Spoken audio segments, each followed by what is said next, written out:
A brother in mourning, a nation in pain, a president attempting to stop the violence. After 7 days of unrest in over 100 cities and thousands arrested, President Trump today addressed the nation. All Americans were rightly sickened and revolted by the brutal death of George Floyd. That speech happening moments after protesters were tear-gassed just outside the White House. The president began by acknowledging the death of George Floyd at the hands of police officers. My administration is fully committed that for George and his family, justice will be served. He will not have died in vain. But quickly turned forceful. As we speak, I am dispatching thousands and thousands of heavily armed soldiers, military personnel, and law enforcement officers to stop the rioting, looting, vandalism, assaults, and the wanton destruction of property. What we did not hear tonight was a path forward for this deeply divided nation. Cameras scrambled as he and several members of his staff walked over to St. John's Church across the street, a Bible in his hand. We have a great country. That's my thoughts. Then posing for photos with 5 others, including Attorney General William Barr. We have the greatest country in the world. Thank you very much, everybody. That was a stunt. That was a photo op. He brandished a Bible like a starlet with a fancy purse on the catwalk. It was a peaceful demonstration. They were expressing themselves. The president wasn't happy. He literally walked over to a church to hold up a Bible.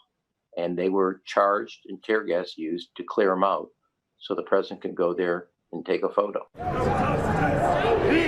ABC's Martha Raddatz was on the ground. It's about 8 p.m. now. Curfew has been underway since 7 p.m. here, but protesters are still going up and down the street surrounding the White House. We're out here because we're frustrated. We're sick of not having our voices heard. We're sick of being treated like second-class citizens in a country that our ancestors built. All of this following a call with the nation's governors this morning, and angry President Trump railing on state leaders, telling them they must, quote, dominate over the protest. If you don't dominate, you're wasting your time. They're going to run over you. You're going to look like a bunch of jerks. Under Donald Trump, we've seen a ratcheting up of pushing law enforcement to be more brutal, use excessive force. He has told law enforcement in his own words to hurt people, right? And what we know are those people are mostly Black people. The president receiving instantaneous praise from those on the right on Twitter. But at least one Republican governor, Charlie Baker, broke ranks to condemn the president's response. At so many times during these past several weeks, when the country needed compassion and leadership the most, it was simply nowhere to be found. Instead, we got bitterness, combativeness, and self-interest. More than 1,000 miles away in Minneapolis,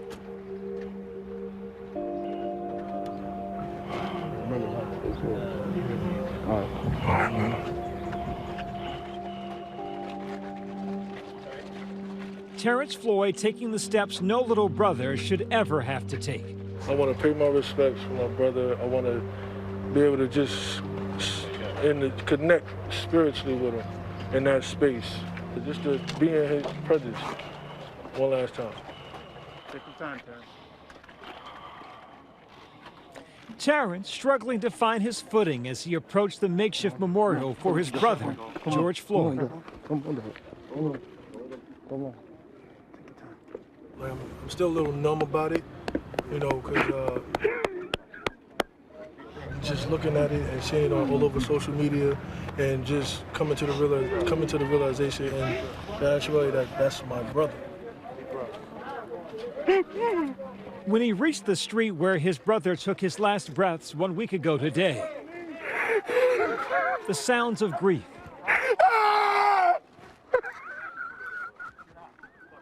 Don't forget to breathe. Thank you. Thank you. Then Terrence asking his brother for strength. I need you and Pops to watch over me. I know you got me. Sure. I know what you want. Two. Drink some water? What's his name?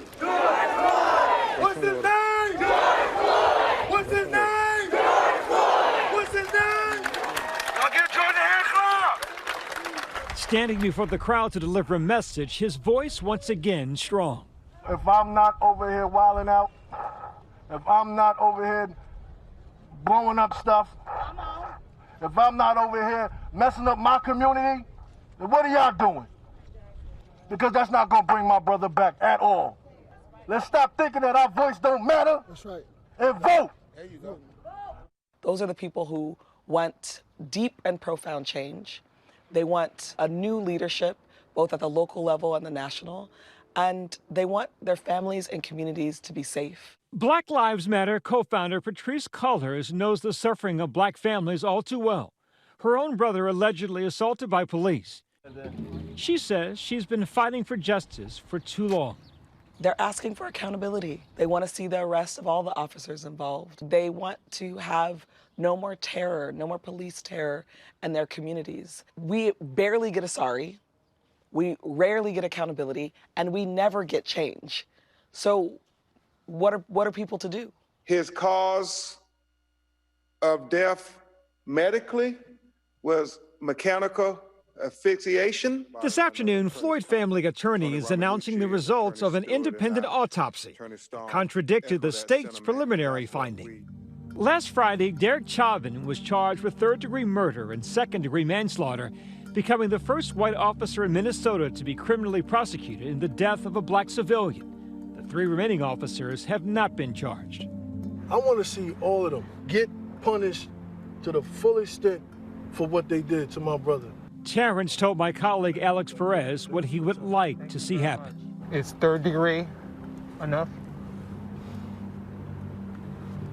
No. You want first degree? Yes. As Floyd's family seeks solace, his body returns to his hometown of Houston, and a nation searching for answers. Earlier tonight, I spoke with Black Lives Matter co-founder Patrisse Cullors.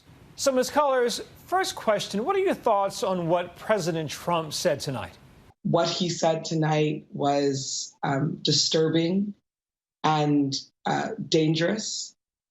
And with that, I think, it's time for him to resign. I think we cannot wait for November. Folks want him out. Well, I'd imagine most would say it's highly unlikely he's going to resign. But he is the leader of the free world. How do his words impact the purpose of your movement and what you're trying to accomplish? I think when Trump says things like the local protesters are domestic terrorists, it reminds me of when Black Lives Matter was called terrorists, where I was called a terrorist and our other BLM members were called terrorists. This is very dangerous language, and especially under this president who has galvanized white nationalists and white racists in this country, white supremacists. This is dangerous rhetoric that really does impact the people on the ground, and it impacts our broader movement as well.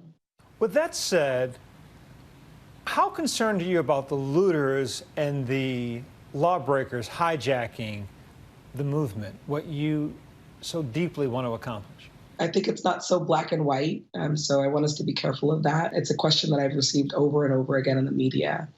I'm more interested in the question of police violence, police terror. It's the reason why we're on the streets. We're protesting against police terror. That's what these protests are about. And I think we need to have a conversation about why are law enforcement taking a knee in one media take, and then the next they are beating protesters. They are pepper spraying them. Rarely am I hearing media anchors ask, why are police being the aggressors at protests? That's what our concern is, and we need to get back to the message. This is a fight for Black life. Well, it would seem there will be many questions to ask and many nights to ask them. Patrisse Cullors, thank you so very much for your time. We wish you continued grace. Thank you, ma'am. Hi, everyone. George Stephanopoulos here. Thanks for checking out the ABC News YouTube channel. If you'd like to get more videos, show highlights, and watch live event coverage, click on the right over here to subscribe to our channel. And don't forget to download the ABC News app for breaking news alerts. Thanks for watching.